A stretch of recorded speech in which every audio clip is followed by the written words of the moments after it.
C'était à 4h30 ce matin, après 13 heures de débat. Pour 153 contre 9, l'Assemblée nationale a adopté. Adopter le projet de loi qui reprend les mesures de pouvoir d'achat annoncées pour répondre à la crise des Gilets jaunes. Parmi ces mesures, la prime exceptionnelle pour les salariés, 1 000 € maximum, que pourront verser les entreprises volontaires à ceux qui touchent moins de 4 500 € bruts par mois.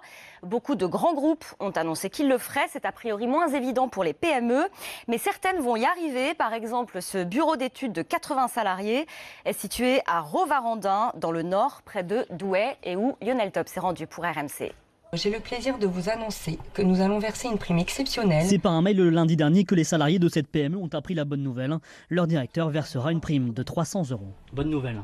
Oui, très bonne nouvelle. C'est vraiment un geste qui permet de redonner de l'énergie aussi, de voir qu'on est pris en compte. Je trouve que ça remotive les troupes aussi. Et Adrien n'oublie pas l'origine de cette prime, la réponse du gouvernement au mouvement des Gilets jaunes. Les gens se sont mobilisés grâce à eux, je ne sais pas si on peut dire ça, mais c'est vrai que ça fait bouger les choses. Au total, Louis-Philippe Lervac, le patron, versera 20 000 €, une prime exceptionnelle qu'il n'aurait pas donnée sans la défiscalisation. Ce qui est très intéressant avec cette prime, c'est qu'on donne de la liberté aux entreprises. C'est une prime qui est nette de charge. C'est 300 € qui vont revenir aux collaborateurs en net, alors que d'habitude, quand on verse 300 €, eh bien, arrive aux collaborateurs environ 220, 225 € et ça coûte plus de 400 € à l'entreprise. Sachant que nous, on a déjà mis en place l'intéressement. Ça, finalement, c'est l'occasion de faire un plus. Cette prime sera versée ici le mois prochain.